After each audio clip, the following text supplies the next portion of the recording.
Hey everyone, thank you so much for logging on to our second week of our finances series featuring Financial Peace University with Dave Ramsey.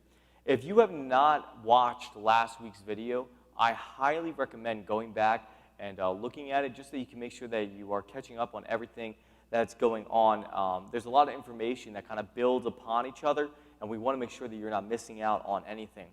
And so we basically are going through this finances series because we want to make sure that you're aware finances are extremely important. It reads this in 1 Peter 4:10, as each has received a gift, use it to serve one another as good stewards of God's varied grace. And I talked about this in depth a little bit more last week, but basically, you and I are stewards.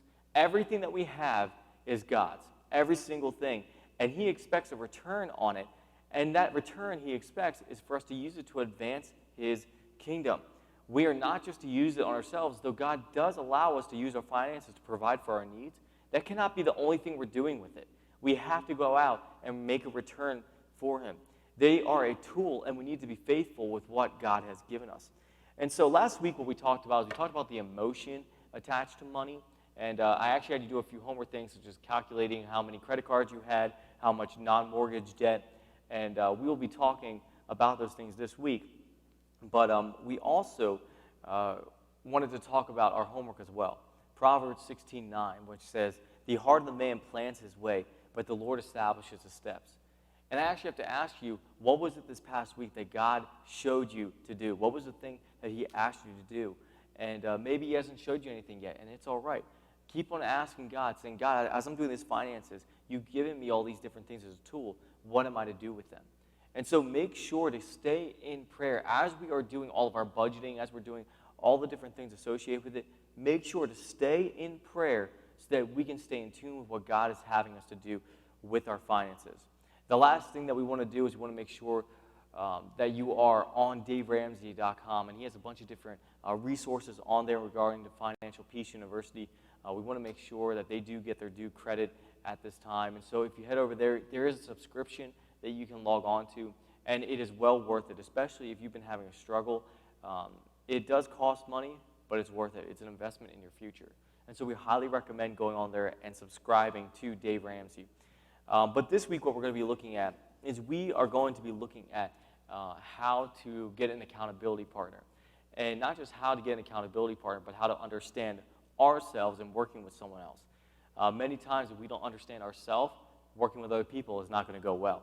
And so we need to understand who we are, and then we need to find someone that's kind of opposite of us to help bring us back into the center where there's balance. And so we are going to be talking about the free spirit and the nerd.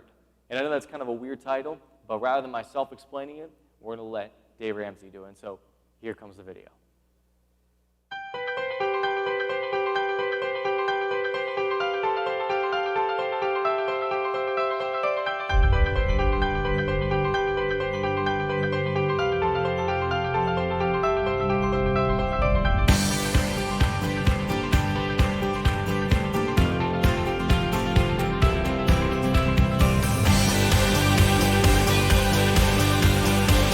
Welcome, Dave Ramsey.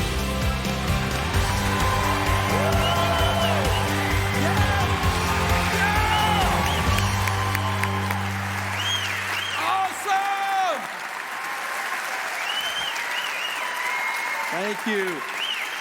Thanks. Welcome to Relating with Money in Financial Peace University. Money and relationships, oh my goodness. Soon as you say money and relationships, we all go, uh-oh. There's family, there's extended family, there's marriage, there's the singles, there's the kids. Anytime you think about money and relationships, you think about friction. You think about a chance to mess things up. You think about something that could be off. I mean, we all know it's a struggle point. Those of us that are married, we're sure it's a struggle point. You know, I'm often interviewed in the press, and they're saying, Dave, why do you discuss the finances through the lens of the Bible? Why do you talk about biblical finances? Are you like some kind of Christian crusader or something? And I went, well, no, for me it's common sense. Personal finance is 80% behavior.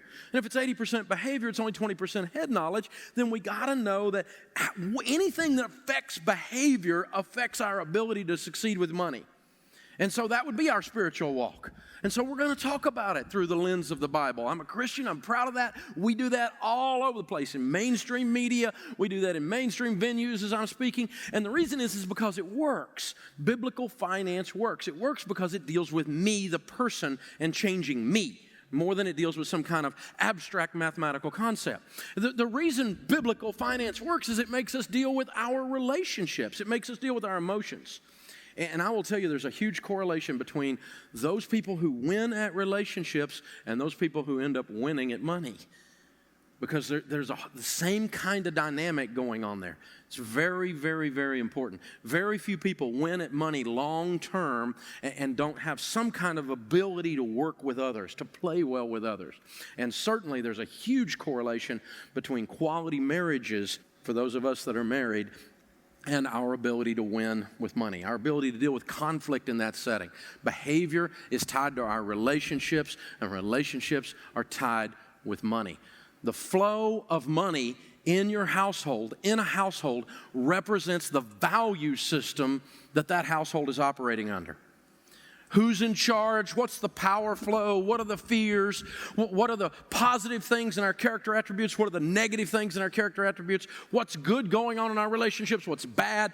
How do we feel? How hopeful are we? All of these things are represented in our value system, and it causes us to handle money according to that system. Jesus said this. He said that your treasure is where your heart is. What you do with your money says what's important to you. Larry Burkett used to call this the checkbook test. Back in the old days when we all kept a checkbook and you wrote out everything, what you wrote a check for, if you would just run your hand down the checkbook, you could tell what was important to someone. Because they spend their money and they spend their time and they spend their energy on the things that are important to them. Well, you and I are the same exact way.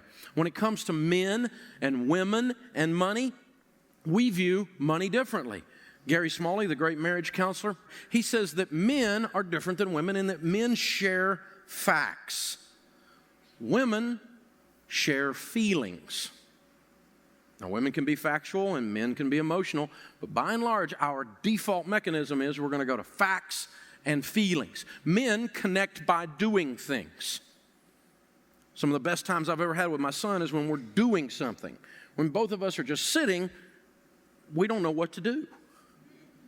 But when we're building something or we're playing together or we're skiing together or something like that, that's two men connecting. My sons-in-law, the same situation. I enjoy doing things with them. Ladies connect by talking.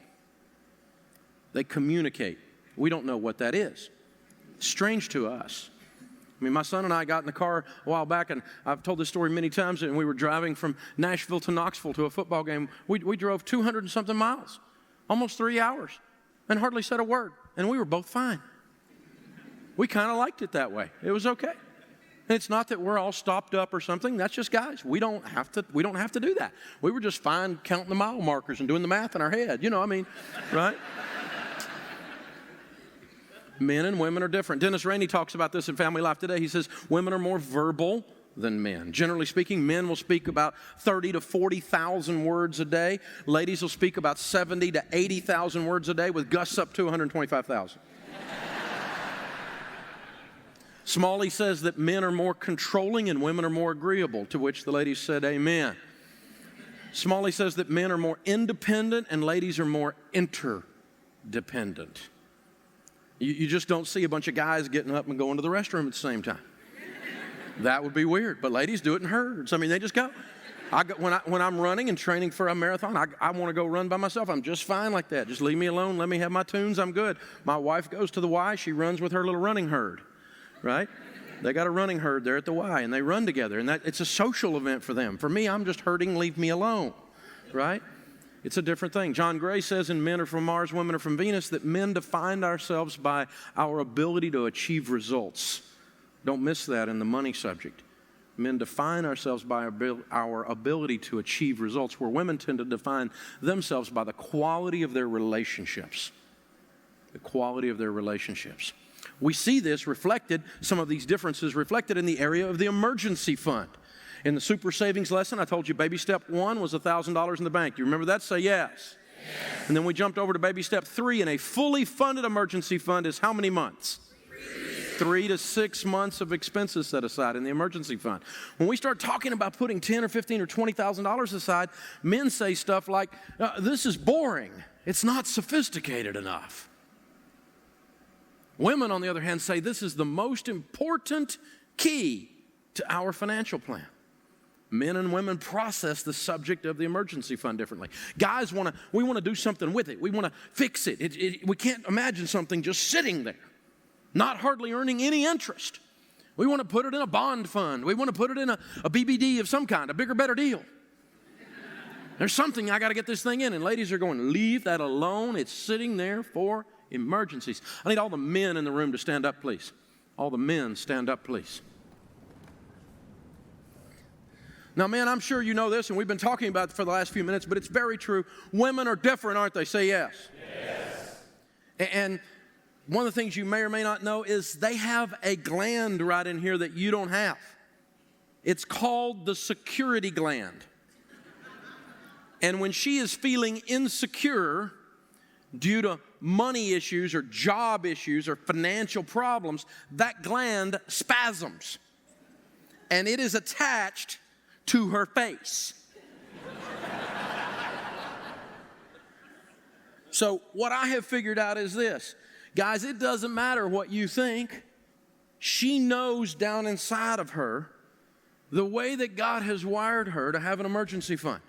And I'm going to teach you, for those of you that are married or ever want to be married, 2 things that will revolutionize your marriage on this subject of money. One is how to do a budget together, and then the other one is to have this emergency fund. Guys, it's an investment in your relationship to have a fully funded emergency fund. It causes her to relax in a place you don't even have. So what I'm saying is you don't have to get it, you just got to get it. Am I right, ladies? Yes. All right, all the men have a seat, please. And if you will look at the screen, you will see what happens, men, if you don't get an emergency fund.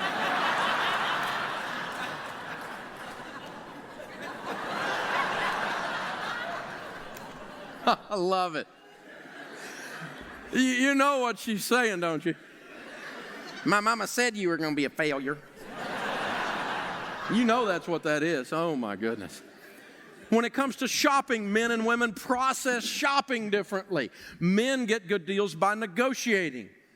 We go to one store, pull out a bazooka, and you know, we get out our $100 bills, and we're going to go get a deal in that store. We're going to do conflict. We're going to come home. We're going to kill something and drag it to the cave.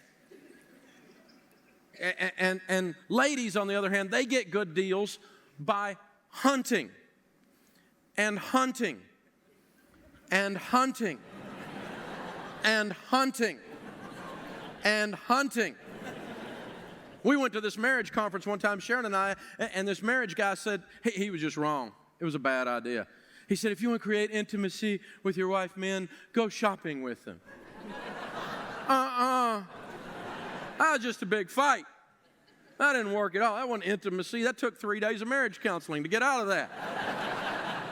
It was more like what Gary Smalley said. He tells the story when you go to the mall, here's what happens. He says, you get out of the car, and you go to the mall with your wife, and your wife gets out, and what's the guy do? He goes, identify the target.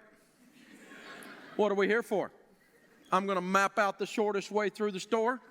I'm going to quickly go to the rack, pull the item off the shelf. I will analyze the registers as I'm walking toward them, see which one's moving the quickest. I will get in the line, and we will be back to the car in 17.7 minutes. Synchronize our watches. Go. And the lady's going, no. Wait. We're here to experience this. We're going in every store. We're going to touch and feel everything in every store. We're going to buy a bunch of stuff, and while we're checking out, we're going to discuss the checkout girl's family problems with her. And we're going to take all this stuff home, and tomorrow we're going to bring most of it back.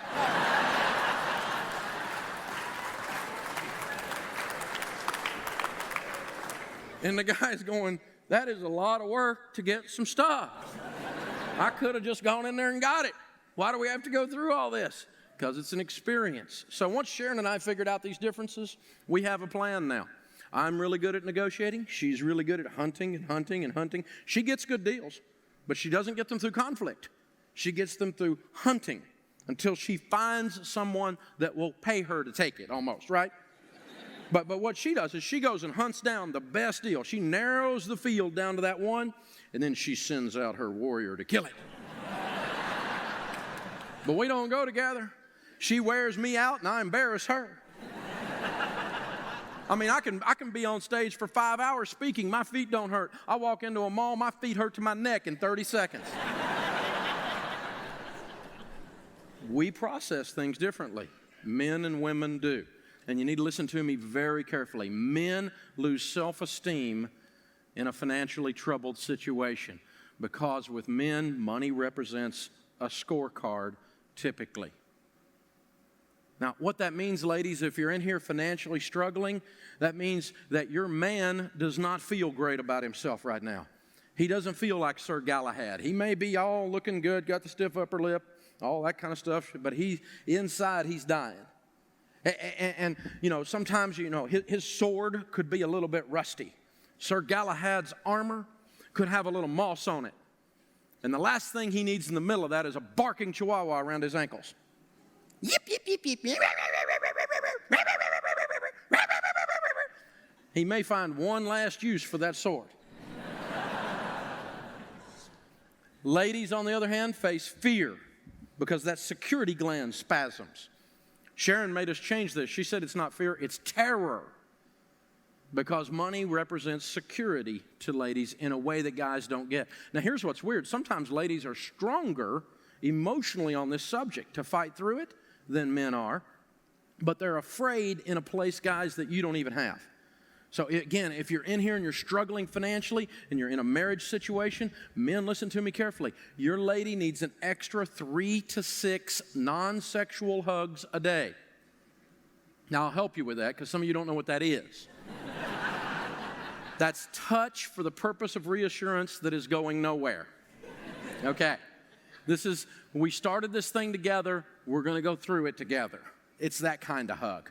It's the hug you have in the middle of a storm because you're in the middle of a storm. That's the type of thing I'm talking about. And so, ladies, you need to understand your guy needs to be reassured by you that you love him not because of what he produces. You love him for him. And guys, your lady needs to be assured that we're not going to melt down, that this whole thing's not going to fall apart. They may take the car, but they're not taking our marriage. That we may have to get a different house, but there's a house on every corner. We'll figure this thing out together. We're hanging on to each other. This is a big deal. This stuff will take your marriage. Bankruptcy and divorce, they're two brothers that hang out together. It's not unusual for a divorce attorney to tell someone to file bankruptcy or a bankruptcy attorney to tell someone to file divorce. These are best friends. And so these stresses are real. And it's the number one cause of divorce in North America. Money fights. Utah State University did a study that says that those who disagreed about money once a week were twice as likely to divorce as those who differed less than once a month. So if you have 1 fight a month or 4 fights a month, twice as likely to get divorced about money. Big deal. A couple with $10,000 in debt and no savings, all the statistics in this same study said you're twice as likely to get divorced as someone with $10,000 in savings and no debt. That's a big number. And neither one of those are huge amounts of debt or huge amounts of savings. But it's the feeling we get, this sense of working together, this sense of power, this sense of hopefulness about our future. It changes everything. And you know, when we first get married, you know, the preacher lies to us. You go down the aisle, dun, dun, dun, dun, dun, dun, dun, and he says, and now you are one. You remember that first year? You about killed each other. You remember? Yeah, your mama's ugly too, you know? Sharon and I didn't get a divorce. We hung on to each other, but sometimes it was just to get a better grip. Frying pan throwing in East Tennessee, where she's from, is an Olympic event. Well, Dennis Rainey talks about this in Family Life Today. He says what happens is we get married, and you've got your agenda, and your spouse has their agenda. It's almost as if you have two blueprints, and you're trying to build a house at the same time. One of you's got blueprints for a 2-story house, and one of you has blueprints for a tri-level. And if you don't sit down and figure this thing out, you're going to build a pretzel. So you got to learn to work together. Opposites attract too, don't they? Now, not only are men and women different, but one of you's in here right now burning up, and the other one is freezing to death. One of you is on time for everything. And the other one, late. Late. I have to be on time. It's part of being a nerd. I have to be on time. Drives me crazy to be late. Drives me nuts. And when our kids were little, we almost lost our religion getting ready for church. I'm in there going, by the time we get there, people, Jesus is going to be gone. Let's go. Get going here. And Sharon used Stephen Annie Chapman's line on me one Sunday. She said, why don't we trade places this Sunday? You get the kids ready, and I'll go out in the driveway and honk the horn. Opposites attract. One of you is a spender, and one of you is a saver. And you need each other. You spenders need a saver in your life. So you don't have to retire and order that cookbook, 72 Ways to Prepare Alpo, and love it. You savers need a spender in your life, so you have a life. Someone has to get you out of the cave other than on Triple Coupon Thursday. Opposites attract. And when you agree on your value system and you learn to work through the differences in male and female and the differences in the opposites, you're going to find that you reach a unity in your marriage that you can experience in no other way. And unity is powerful. Unity is a biblical concept. When we are unified, it causes us to be bigger than the two. It creates this thing that the mainstreamers call synergy. But those of us that know Scripture know that that's God showing up in the middle of a unified something. When a group of people get unified, when you get unified in your marriage, it adds power. Zig Ziglar talks about this with the old Belgian horse story. And the Belgian horse, in case you don't know, is a huge plow horse, much like a Clydesdale or something. This is a massive horse. And you buckle that dude into a harness, and he's pulling weight. A Belgian horse can pull 8,000 pounds. Here's what's amazing. You put two Belgian horses together the same size who have never met. They've never been trained together. They've never been buckled in harnesses together. You put them in there. You would think that if one can pull 8,000, then two ought to be able to pull 16,000, right? Say yes. Two of them that have never been trained together can pull 24,000 pounds. 3 times as much as one. Train them for 6 weeks together where they pull together, yoked equally. Does that sound like Scripture? When they learn to pull together in tandem, training, one can pull 8,000, two trained in unity can pull 4 times as much, 32,000 pounds. That's amazing. That's true with your money. It's true with your life. When you're pulling together in the raising of your children, when you're pulling together in the implementation of your careers, when you're pulling together in the handling of your money, you find this unity gives you a lift that you never dreamed you would have otherwise. And as we're talking about these opposites attract, and it's hard on a practical, mechanical level to learn to work together. Who should do the financial decision making in the marriage? Well, the man ought to do the financial decision making in the marriage. No, he shouldn't. He may be clueless. Well, the lady then, ladies they care about the home. Maybe they should take care. No, they shouldn't. They might be clueless. Here's an idea. God put you together because you need each other. Larry Burkett says if two people just alike get married, one of you is unnecessary. You fill in for each other's stuff, don't you? And so who does the financial decision making in a marriage? Both of you. That's who it is. Both of you do. Both of you do. Both of you do. Both of you do. And let me just tell you, men, your wife does not want to raise a large male child. She wants a man to be in her house. She wants a man. And that doesn't mean you suddenly have to become Poindexter nerd and start doing all the budgets and doing everything. She just wants someone to walk with her and make adult decisions. She doesn't want her man on an allowance. You put the kids on that, right? She wants, and men, ladies, your husband doesn't want to raise a princess. It's not cute. He wants a full-grown woman beside him. a woman of God, walking in God's Spirit and God's power. When you put these two things together, it's amazing what happens. Both of you have to be adults to be able to win. Well, I have to take care of my little wife. My husband, I give him a certain amount of money, but he's just like a 4-year-old. He spends it. That stuff's got to stop. That's children. And let me tell you what happens. The spouse that is the adult gets really sick of it and bitter after a while. And it causes major problems. They get tired of putting up with this large child in their life. Now, is that kind of bitter? Is that kind of blunt? Does that kind of hurt your feelings? Good. That's what I'm here for. I'm here to rough off the edges, man. I'm the sandpaper in your life. I want you to hear this stuff loud and clear. I've loved on people for so long in this subject, and I got to tell you, it is so freeing for a lady whose husband, for the first time in 17 years of marriage, stands up and says, I'm not going to take this away from you. I'm not going to bully you, but we're going to walk together. It is so freeing for a man after 11 years of marriage for his wife to stand up and go, I've been the problem, and I'm now going to be part of the solution with you. This is an amazing conversation in your marriage for some of you. Now, some of you are already doing this stuff right, but you and I know what I'm talking about. We've all got a friend. I got this friend. And opposites, it's a big deal here. The partner with the natural gift can prepare the budget, but the decision making is done by both of you. You make the decisions together. Now, one of you is more administrative. One of you is the nerd. The nerd likes doing the budget because it gives them control and they feel like they're taking care of the loved ones, right? Now, the nerd is the administrative gift. They like details. You know, they're already online doing stuff ahead. They've done the homework ahead. They got here early and got a good seat. You know, the nerd has got everything organized. I mean, their sock drawer is folded, right? Their underwear drawer is folded. How many of you are on my team? You're the nerds at your house. I'm a nerd. Good. Okay.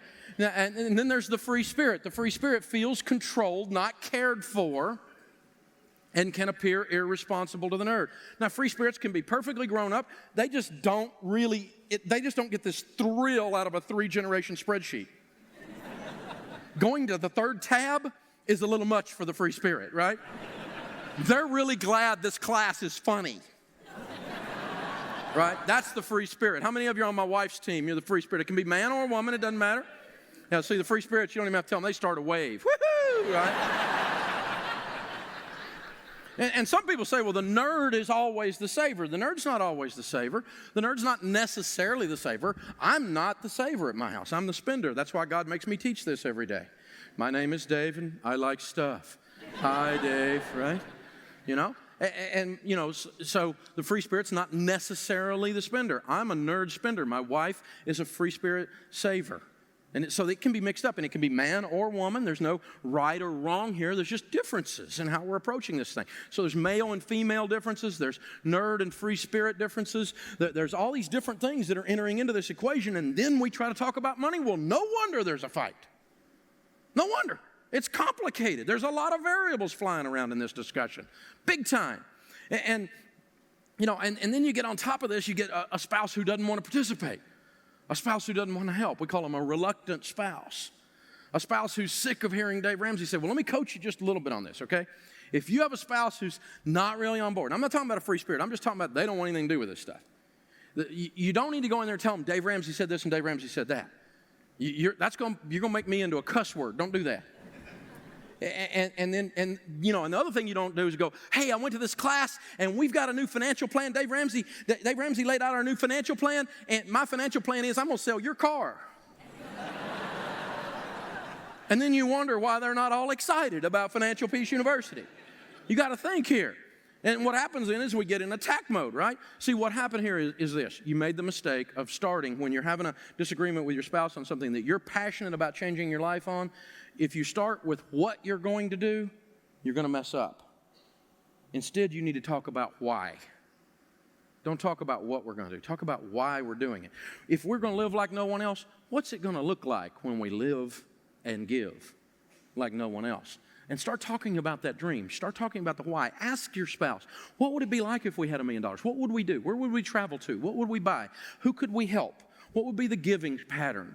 What would be changed if we became something as a couple where we were working together on that. And talk about the why. Talk about the number one cause of divorce in North America today is money fights and money problems. I don't want this to happen to us. We just got married, or we've been married and we've been struggling. Look, this is our chance to fix this. This is a guy that knows what he's doing. He can walk us through this process. Talk about the why. Talk about your dreams.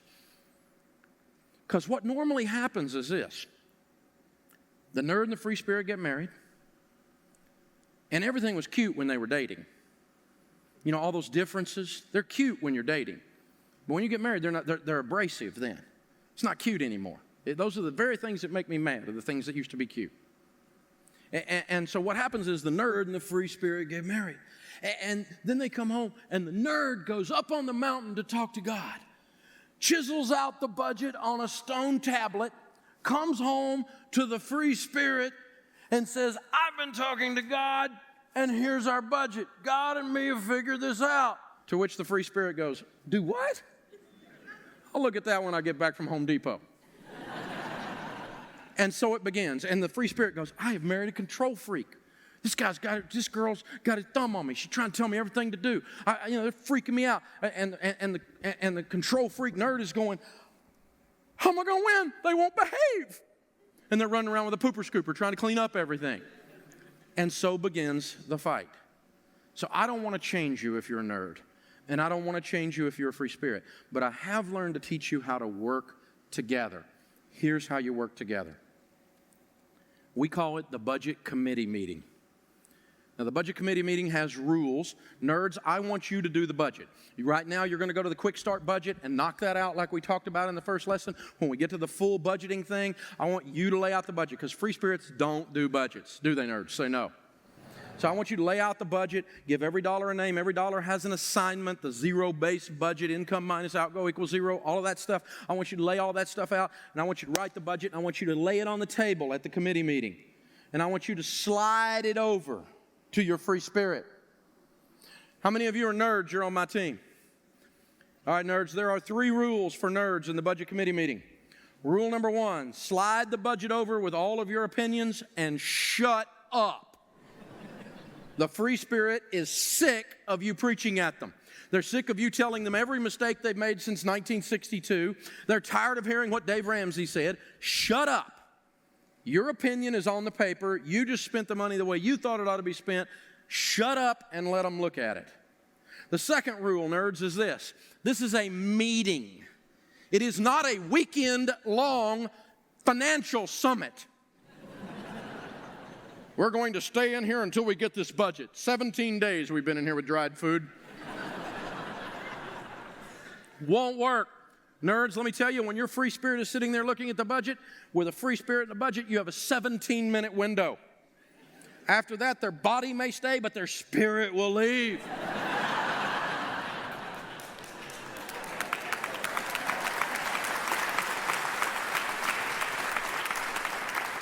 This is real world, isn't it? The last thing for nerds is this. Nerds, you have to insist that the free spirit change some things on the budget. And the nerds are like, why would we change it? It's right. Because we're tricking them to get them involved. No, because their opinion counts. Ephesians says, submit yourselves one to another. We're working together here. I want your opinion on this. We're going to take your opinions. Now, free spirits, raise your hand. Did I take up for you? Rule number 1 for the budget committee meeting for you, you must come to the meeting. Rule number 2, bring your brain. I want one is not a process we can use. I work so hard. Oh, shut up. Really? Seriously, I don't want to hear this anymore. Instead, you look at the budget and you go, I think $14 for food might be a little low, honey. And I noticed that green fees for golf are $1,800. I don't know how this math stuff all works, but maybe we could just switch those. Because, see, when you get done, it still has to equal 0. This has to balance. You're not in Congress. Okay?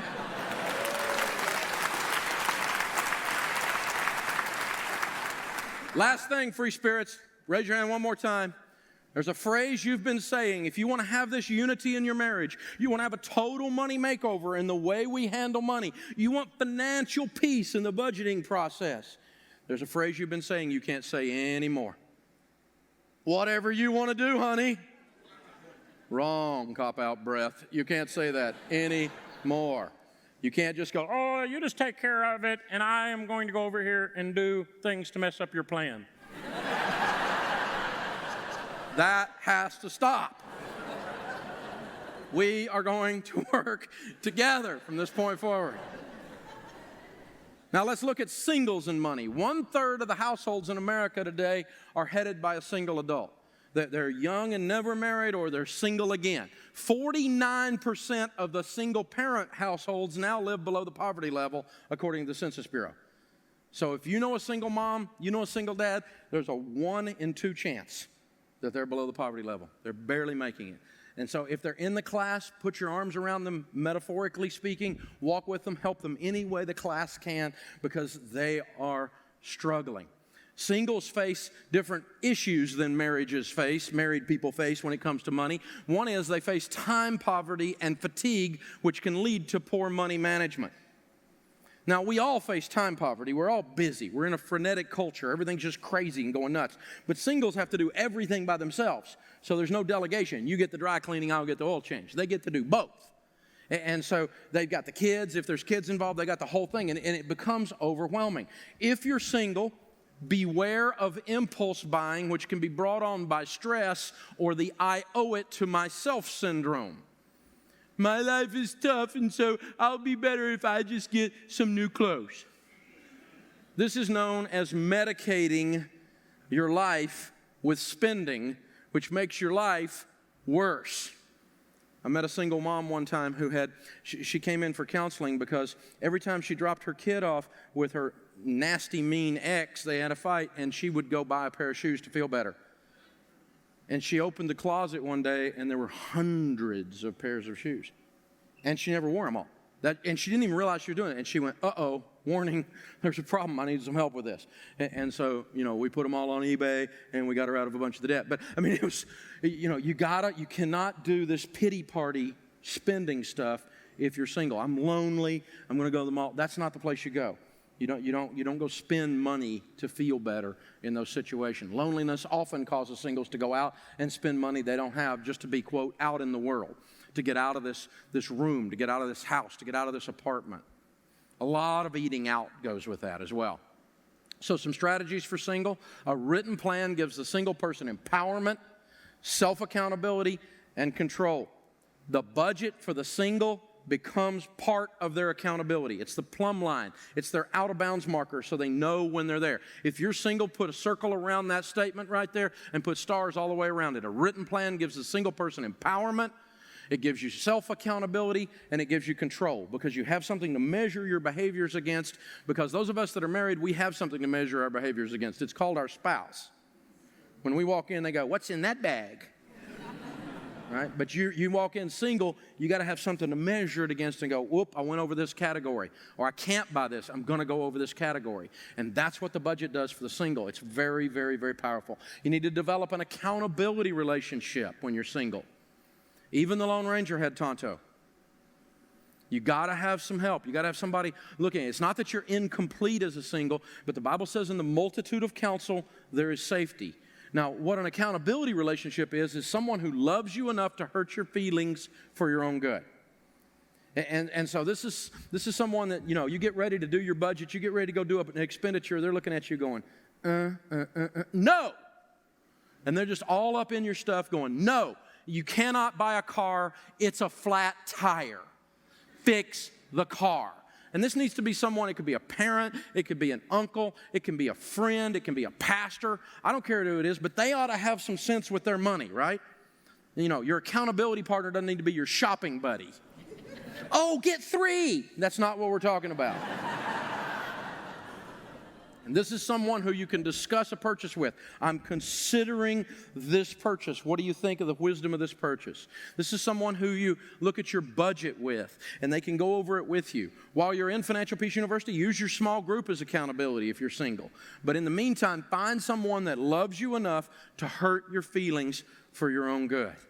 Now, as we start talking about kids and money, teaching children about money, I can't think of a better person to teach you about children and kids and money than a Ramsey kid. So I want to bring to the stage to have her do this, my daughter, Rachel Cruz.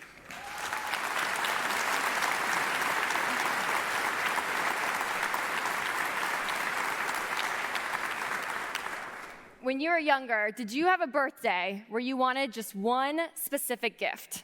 You didn't care if you got anything else, but you just wanted that one thing. Well, for me, that was on my 6th birthday.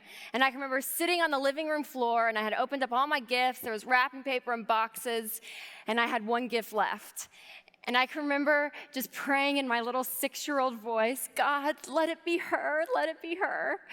And I go down and open the last gift, and as I'm tearing open the paper, there are 2 bold words, American Girl. And if you've had a 5 or 6-year-old little girl in your house recently, you know that gives them oxygen. I mean, that's like life in a box to a little girl, right? An American Girl doll. And I got her out, and I was freaking out, dancing around. I had her and was yelling, being very dramatic, because I am my father's daughter in that way. But then I looked back in the box, and there was something else. And I looked, and it was an American Girl doll magazine. And as I'm flipping through this on the living room floor, this whole new world just opens before my eyes. And there's other dolls, and they have clothes, and they have furniture. And I'm the spender of the Ramsey family, so I'm definitely one that's like, I want. And so I took the magazine at 6, and I was like, look at all this stuff, Mom and Dad, let's get more. And they said very bluntly, Rachel, we do not have the money to go pay for all of that American Girl doll stuff. No, play with your doll, happy birthday, little 6-year-old. And then later that afternoon, Dad came over to me and he said, hey, Rachel, I have an idea. And so we got into the car and we drove to the local flea market. And we were getting out and we were walking around. He said, okay, Rachel, if you see any kind of doll furniture that you like, tell me. And I said, okay. So I remember holding his hand and we're walking through, and over in the corner, I see a white wicker doll set. And I said, Dad, look over there, look at that. And he said, okay, Rachel, I'm gonna go over and talk to the man who's selling it, and I'm gonna get it for less than what he's asking for. And that's called bargaining. Say bargaining. Bargaining.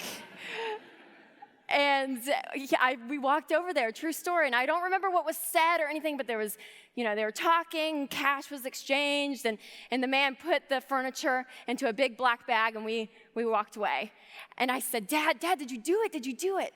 He said, oh, yeah. He was asking $50, and I got it for $35. And I thought, my dad is the coolest. And I still have that white wicker doll set. And this is really just a symbol of really what Mom and Dad did with us as kids, of how we learned how to handle money. Mom and Dad were so gracious with us, taking us around and really having these teachable moments, showing us in real life, in real time, how to handle money. And that's why I'm so excited to talk to you guys tonight. I think it's, teaching your kids how to handle money, there's more to that. It's more about leaving a legacy.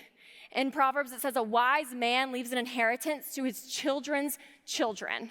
An inheritance, I think that's one of finances, but I also think that's one of character and one of knowledge. My husband Winston and I, we were doing our budget the other night, because we do our budget together every month. And we were sitting there, and for the first time as an adult, I looked down at that and I thought, Winston, and I told him, I said, we're gonna be okay. And not just okay, but we're gonna do pretty well. And not because I'm Dave Ramsey's daughter, but because this stuff works. I mean, we are debt-free. We do budgets. We tell our money where to go. We're saving up for a vacation we want to take next summer. We fund our Roth IRA every year. I mean, we're doing this stuff, and it works. And here's the deal, parents. Your kids are going to learn how to handle money. They're either going to learn it from Visa's high school curriculum. They're going to learn it from TV. They're going to learn it from the next reality star. or they're gonna learn it from you. Teaching your kids how to handle money is not the school's responsibility. It is your responsibility. In Proverbs, it says, train up a child in the way he should go, and when he is old, he will not depart from it. The rich rules over the poor, and the borrower is slave to the lender. And I don't think it's a coincidence that those two scriptures are right next to each other. I mean, so bluntly, what is it saying? You train up a child and to show them how not to go into debt. It's pretty clear to me. And when I travel around, people always are asking me, what was it like growing up as Dave Ramsey's kid? Or what did your parents do that worked so well? And one of the best pieces of advice I can give them, which is so true, Mom and Dad did it with us as well, is to put your kids on commissions, not an allowance. And with this, they learn where money comes from. Money comes from work. It doesn't come from your back pocket, giving them a 20 every time they ask, right?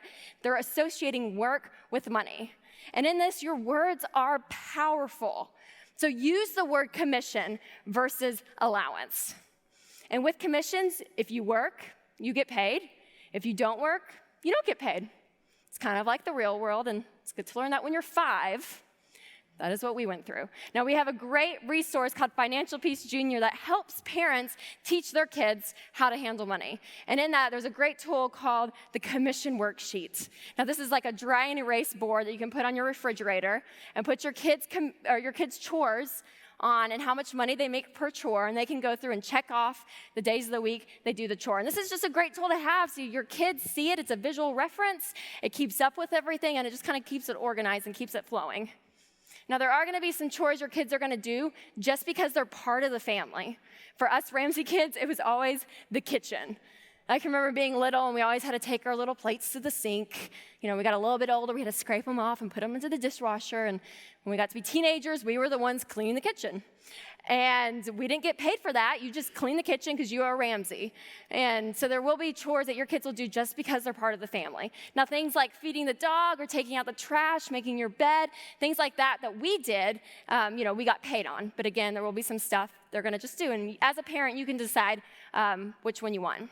Now, during all of this, you want to teach by example, okay? More is caught than taught. I watched my dad tithe. I watched my mom clip coupons. So your kids are watching. And show them how you're living a debt-free life. Show them how insurance works, how an IRA works. I remember being at the grocery store with Mom, and she pulled out her white envelope to pay for the groceries. And she pulled out not just one, but 2 $100 bills. And I was probably 5 or 6. I remember saying, Mom, it takes $200 to feed us? And she said, that's right, sweetie. And when your little brother gets older, it's going to take a whole lot more. And I thought, wow. And I wouldn't have learned that unless she was doing that, and she took the time to show me what they were doing. Now, those are some great ideas, but here are some good mechanics you can use with your kids. When your kids are really young, you can go and get a big plastic clear container for savings. So after they do their chores and you pay them, you can put them in a big plastic container, and they get to watch it fill up. So it's a great visual reinforcement. And once it's full, then you get to go, and they get to go buy a toy with the money they earned. So you can go to Target or Toys R Us and let them pick out a toy and buy it. But parents, I will warn you that there will be a moment where you're going to get to the cash register, and they're going to count out their little bills and their coins, and there's not going to be enough money there. And in that, I do encourage you to teach them a hard, yes, a very difficult lesson.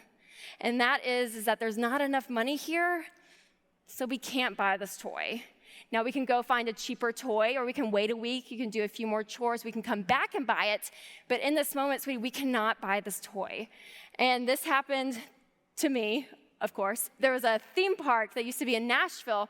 And I remember we went one Saturday, and Dad said, you can bring your big plastic containers, kids, and take some money out, and you can play some of the games there. And so we were in the car. We were about to get out. And my sister, who's the godly child of the Ramsey family, said, I'm only going to take out half. I'm going to save the rest. And I was like, are you kidding me? No. And so I took my little jar and took all the money I had, stuffed them in my little shorts, and we went into the theme park. And of course, my personality, I see the first game, so I'm like, yeah, sure, that looks great. And I spent all my money in 5 minutes, and I ran out, and I looked at her. I was like, can I have some of your money? She said, no. And I looked at Mom and Dad. I said, can I have more money? I need to keep playing. I haven't won yet. And they said, no, Rachel, you're out of money. You're done for the day. And yes, that crushed my little soul, probably. But I learned in that moment, when the money runs out, you're done. But parents, please do not go overboard with this. I was talking to a group of parents a couple months ago, and this mom came down to the front after, and she said, Rachel, we do exactly what you teach. And my 10-year-old son, he saved up $300 for a game system. And we went down, but he forgot about tax. So when they rang it up, the tax was over. He didn't have enough money, so we left. And I thought, your 10-year-old saved up $300? You pay the tax. Like, are you kidding me? So remember, parents, that your little kids don't have to be little soldiers marching around the house, okay? That was not us as Ramsey kids. So just think, too many rules is just legalistic, but too much grace is enabling. So there is a balance, and you can find that. Now, when they get a little bit older, around 5 to 12 years old, you can advance them into the envelope system. So once they get paid, they learn to put their money into 3 envelopes: the giving envelope, the saving envelope, and the spending envelope. And this is a great technique because they kind of learn budgeting at a really early age. And also, parents, when you get to this point, I encourage you to pay consistently. For us, it was always Sunday nights. We always got paid on Sunday nights. And, if you think about you don't want to be paid inconsistently at work. If your boss says, oh, yeah, we forgot about that, we'll do it next week. You don't want that. And your kids they're the same way. Now, once they get to be teenagers, 13, 14, 15 years old, you can advance them into their own checking account. Now, this is great. Mom and Dad, of course, did this with us. The amount of money they would normally spend on us, they just put that amount into a checking account. And so we were in charge of taking care of that account that month. And this was great because there's so many lessons with having your own checking account. We got to go down to the bank with them and open it. We got to see it being open. You have to learn to budget. You have to learn to write a check. You have to learn to reconcile a banking account. And, I'm the one that kind of struggles with this money stuff. So, of course, 3 months into having mine, I bounced 3 checks. Yeah, that's awesome. Being Dave Ramsey's kid and bouncing 3 checks is like your dad being a dentist, but your teeth are like rotting out of your head or something. I mean, it really doesn't add up. And Dad made me go to the bank and go speak to the executive bank branch manager and go and personally apologize to him for lying. Because I told him I had money in his bank to spend, and I didn't. And that's a lie. You lied. And I couldn't even drive to the bank. I was only 15, and it was awful. Kind of a wound still a little bit, but I've moved past it. But I learned a great lesson because I haven't bounced a check since. A great success story I did have was when I was 16, because Mom and Dad told us from as long as I can remember that we had to save up and pay for half of our cars when we turned 16. So whatever money we saved, they would match. Dad liked to call that his 401 Dave plan. And so when I turned 16, I had saved $8,000. So I got a $16,000 car paid for in cash. And that was huge because with that car brought ownership. I mean, I drove that car differently than my friends who were just given cars. When Coke was spilled in the back seat, I freaked out about it, I mean, it was my car. So parents, I encourage you to do that. That's a great savings exercise you can do with your kids. Some parents make their kids pay for it all. That's fine. Half of it, that's great. Part of it, whatever you want to do. But have them take ownership in that purchase when they're 16. Now, all of this stuff that we talked about tonight, I didn't learn this in an hour. I didn't learn this in a day money session. I've had 20 years of practice doing this. So my encouragement to you parents, whether you have a 5-year-old or a 15-year-old, to start doing this stuff. Start talking to them, engaging them on the subject of money. Because again, a good man leaves an inheritance to his children's children. And that knowledge that you pass down to your kids, that is how you change a family tree. And I believe that is how you can leave a legacy. And also, teaching your kids how to handle money is great because when they're older, they won't come move back home with you and live in your basement. So it's great for everyone involved. Now, welcome back to the stage the man who taught me how to handle money, my dad, Dave Ramsey. Thanks.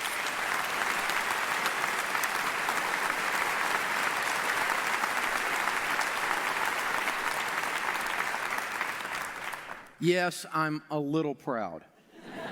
No question about it, and I should be. Absolutely incredible. Well, she's right. They can end up back in your basement. We call those the boomerang generation. The ones that we threw them out, and they came back. Well, we've managed to avoid that so far at the Ramseys. Time will tell if it sticks or not, but part of the way they don't come back is they have a plan. They know how to handle money. They have a competence level with this. What's really scary is 1 in 7 parents right now in America have a grown child living with them. And listen to this one. This one scares me to death for our future. 1/3, 33% of the men that are between 22 and 34 live with their parents. Wow. I can't even imagine that. That is bizarre. Now, as Rachel said, there's a difference between being legalistic and a difference in too much grace, which is enabling. And the mother eagle, what she does is she builds her nest out of thorns, and then she plucks out the down as the little eaglets start to get of size, and those thorns are sticking them, giving those little eaglets reason to leave the nest. And so we don't want it to be too comfortable, but we do want to be a safety net when our children have issues. There's no question about that. But they need to fly and be free. It gives them dignity. The Bible talks about children being an arrow in your quiver. An arrow in your quiver. Now, what arrows are for is they're to be shot. They're to be released. They don't stay back there in the quiver. They are of no value in the quiver. But when you can turn loose a straight arrow into the marketplace doing ministry, it's a pretty rewarding thing. So weave this into the process. Now, our next lesson is all about cash flow planning. We're going to go deep into the budget process. Look at that thing. It's not boring. We're going to learn how to get control, how to tell our money what to do instead of wondering where it went. And I want you to do your first budget committee meeting this week. Nerds and free spirits unite. Here we go. And get that quick start budget. Start working on that together this week, putting all of that together. And those of you that are single, start looking for your accountability partner, someone to do your budget with. And folks, you got to understand the Financial Peace University stuff. Yes, it's biblical. And sometimes stuff in the Bible, it kind of affects our spirit, or it's kind of almost theoretical or strategic. The way that we teach this stuff, though, is we put clothes on it and it's application. You are literally going to be doing things every week differently than you ever have based on biblical principles. Things like doing a budget, things like working with your spouse, things like singles having an accountability partner, things like teaching your kids so that a godly man leaves an inheritance to his children's children, things like giving your grown child an eviction notice, all of these things. All of these things. So it's not theory. This is actual application on everything. We are about getting you to do things you've never done so that you get things you've never gotten. Take 1 minute and review what you're going to do as a result of this lesson. Welcome back, and as you can tell, we are all different when it comes to handling money. We have some of us that are just very free-spirited. We want what we want, and some that are nerd when we're very much focused on in the moment. And you can tell how each has benefits and each has drawbacks. However, God never designed us to be walking on our own. He designed us to be walking together. That's why He gave us a church. And so we need to find someone to hold us accountable that sees the other side of the equation. And so this week, what our homework is going to be to find an accountability partner. If you are married, that accountability partner is your spouse. 100%, doesn't matter how much of a free spirit you are and free spirit they are, your accountability partner is your spouse. You might want to invite someone else in to help you if you guys have not had good budgeting in the past, but make sure that you find an accountability partner this upcoming week, someone that you can trust to hold you accountable and stick to the budget that we are going to be planning out in next week's message. But also, our other piece of homework which doesn't move, Proverbs 16:9. The heart of a man plans his way, but the Lord establishes his steps. Throughout this entire thing, we're going to be working on budgeting. We're going to be working on managing our finances. But how are we to know what exactly to do? There's many times where I have thought of an ingenious plan, thought it was the wisest thing in the world, and it turned out not to work. Unless we invite God into our budget planning, it's not going to work. It's not going to go the well that we want. And so that's the reason why this upcoming week, I challenge you. Invite God into your budgeting process. Invite God into your planning session and see what happens. Whenever we invite God in, it always ends up working out for our benefit. And so I'm going to close with a word of prayer, but we want to make sure that the 2 pieces of homework that you have, find an accountability partner, and make sure to keep on asking God for wisdom when it comes to your finances and the budgeting process in the upcoming weeks. Father God, we thank you so much for everyone that's logged on tonight. And Lord, we just look to you. You are incredible. I can't imagine being without you. I thank you that you have trusted us with such amazing resources as what we have. And God, I pray that you may help us to use the tools that you've given us wisely. Help us tonight to be in your will, wherever that may be. We love you. We praise you. Guide us with our finances. In your name we pray. Amen. Have a good night. And like always, if you have any questions at all, make sure to contact myself or PK or even Sway, and we will try to guide you in the right direction. But make sure you get on to DaveRamsey.com, Financial Peace University. They have a lot of great resources on there that are worth your time. Have a great night.